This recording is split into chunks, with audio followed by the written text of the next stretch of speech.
Can you tell us what exactly the purpose of POTA is?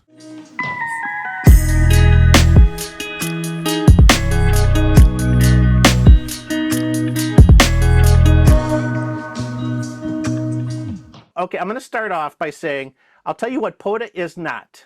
POTA is not a contest. Okay, end of story. So what's the purpose of POTA, or Parks on the Air? You know, I think it's just like anything amateur radio related, it's multi-pronged. I mean, it gets people stimulated to go out into a wild location, set up, and establish contact with somebody else. It gets people, that are at home and maybe have no intention of going out and setting up. It gives them opportunity to talk to people that are, doing these portable operations. They just sort of gamify the system, so you can collect these awards to keep people, keep it fresh so that people will still want to do it. And then finally, and I don't think this is, probably not the biggest part of it, but it is a significant part. It's one of those things where it gets us as hams out in the public to be visible in sort of a non-threatening kind of way. It's a lot of times, I'll be sitting on a picnic table and I don't set up banners or signs or anything like that. I'm just doing my thing, and people will ask, well, what are you doing? And I say, well, ham radio. Oh, I heard about that. I had an uncle, I had a grandfather, I had a whatever that did ham radio, and it starts into an enjoyable little conversation. So it creates a certain amount of public visibility. Yeah, because a lot of people, they hear ham radio or amateur radio, and I'm sure you've had this happen at least once or twice. Had somebody that as soon as you say amateur radio, they're like, oh, you run one of those pirate radio stations? It's like, no, not that kind of radio. Not that kind of radio. Now, maybe back in the 70s. And then you've got to explain, what the difference is between CB radio and amateur radio and all of that. And I agree, it's getting us out into the air, so to put it. So people actually see amateur radio in use. Yes. And they hear you talking to somebody across the country on a radio through radio waves, no cell phone service, no communications plan that requires a monthly subscription, just open airwaves and a license. Just talking, go.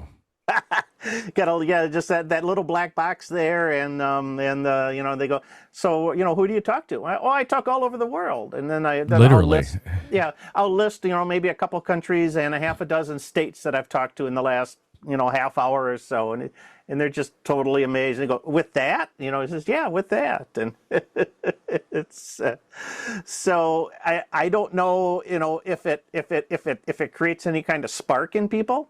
It definitely opens their eyes a little bit to what amateur radio can be. So you don't think of it as a more abstract concept. Oh, I had an uncle with a CB radio in his car or something like that. So it's we're a little bit more than that. But it's not like sort of that when you get into the sort of the emergency communications aspect of things, is where it's people see that. It's just and I've done a lot of that too, but it's just a little bit more friendly, approachable kind of aspect to the hobby. Yeah. So one thing that I'd like to know is what is probably your favorite activation site? I know for me, it was Joshua Tree National Park when I lived in California, or San Jacinto Mountain. Oh my gosh. So I've got some places that are just absolutely gorgeous to go to. I think one of my favorites is probably, well, one favorite is my local park, because if you're familiar with the state of Wisconsin, I live in the city of Wausau, which is the north central part of the state, and we got a larger hill out on the outskirts of the city, and there's a state park on the top of it. So I go up there to the Rib Mountain State Park, and I sit 600-700 feet above everybody else, and I get this commanding view of the area. So that's a fun. I like that place. But probably my all-time favorite places to activate is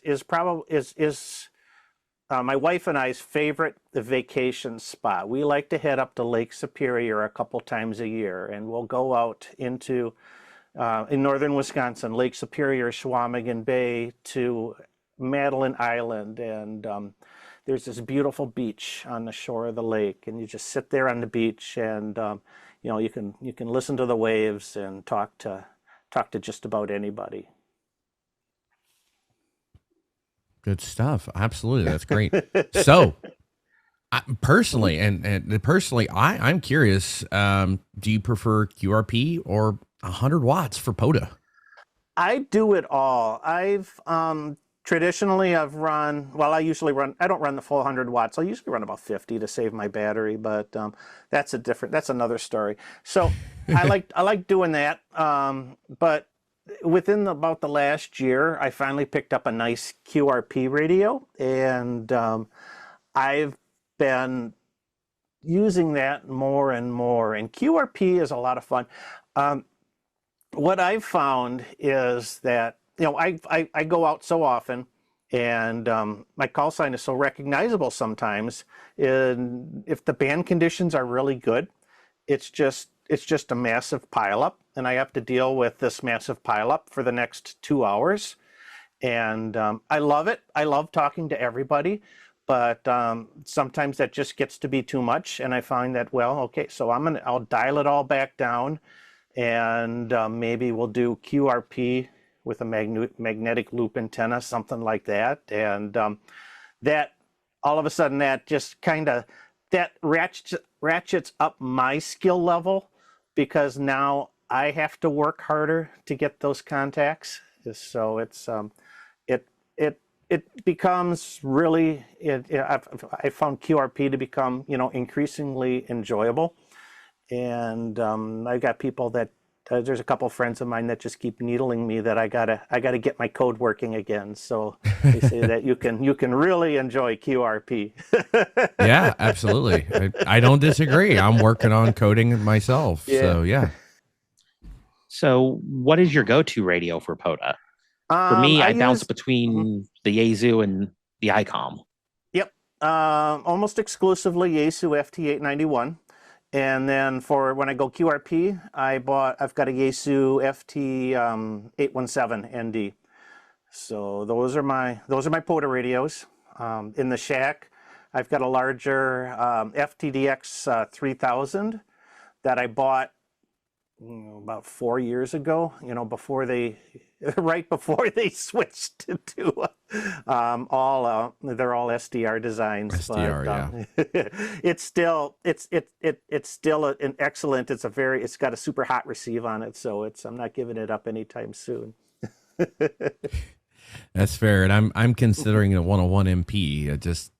It's a dream radio for me, and it's just a lot. It's just a lot of money, but it's number one on the Sherwing list. So very interested in that. Yeah. My first HF radio was an ICOM. Remember the old 718? And I had that thing for like 20 years, just for an insanely long period of time. And you get to a point where it's just like, I got to stretch things a little bit. And, absolutely. So, what's been the biggest thing that surprised you about POTA? The biggest thing that surprised me is probably, I cannot believe how big it is. It is just, it just astounds me, the number of people that are active in it, participating in the program in one way, shape, or form.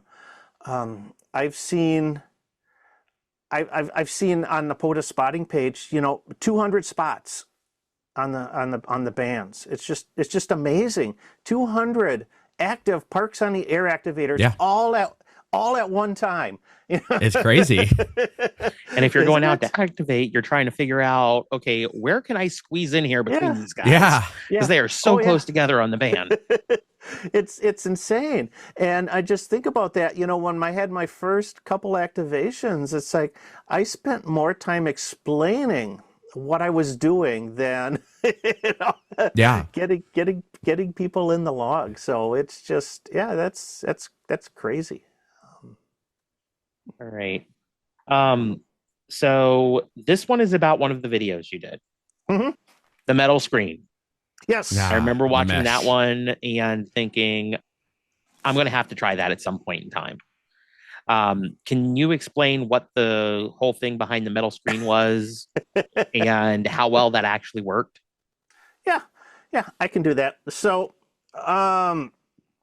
good friend of mine, Dave, KZ9V, he lives about an hour and a half away. But he's retired, broadcast engineer, and he's kind of become, my muse, because he's the guy that comes up with these crazy ideas. And he says, well, what do you think? Do you think we can make this work? And we got to do a video on it. And I says, yeah, let's do it. So, one day, was this about a year ago? So, we finished up a QSO party. We were doing mobile for the Wisconsin QSO party, and the primary antenna was a Wolf River coil style antenna. He had it bolted to the back of his truck, and the truck was the ground plane. So that got him to thinking, well, if we can use like our vehicles as ground planes for these HF antennas, what happens if I go and get a roll of window screen and put it on the ground and put the antenna on it? Will that act as a ground plane? And sure enough, it did. It worked for him. And I says, yeah, of course it's going to work. So then, because it's just like your truck, and he agreed. So I did a little bit of research, and because I want to figure out, well, we can't be the first people that came up with this cockamamie idea, and sure enough, we weren't.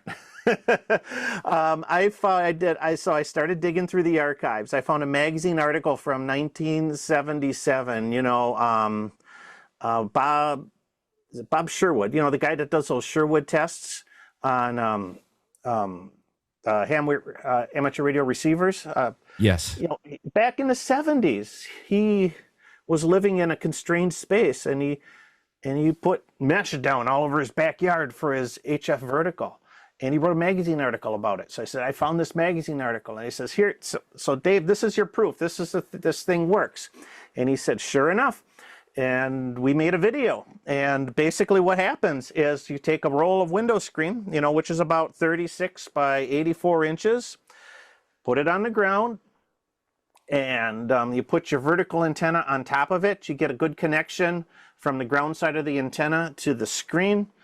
And then that screen, and no radials. The screen is your radials, but that mass of window screen acts as a capacitive coupler to the ground, and that's your ground network. Because when you put radials on the ground, they don't have to be a specific length. The more radials you put down, the more surface area you cover, the more gain you're going to affect, or I shouldn't say the more gain. What's going to happen is the less ground losses you're going to incur. So what happened? So we put a big screen down instead, because we got a lot of surface area and a small amount of space. It does the same thing. It's and we measured it. Sure. It's almost 2 to 3. An equivalent amount of ground radios compared to a similar size window screen, a 2 to 3 dB increase, or I should say, less ground losses, from the conventional radios. And I did the video, and that just took off like a storm, and it was like for hundreds of portable operators, it just became a game changer, because now you're not stringing radials everywhere. You can, just lay down some screen, or that metallic fabric, that Faraday cloth, that works great too. Yeah. Yeah. Greg, AI5HV actually just asked about that Faraday fabric. Yep. Yes. In the chat. Same stuff, same concept. You run a continuity tester across that fabric, and it just beeps all day. So it works just like the window screen does.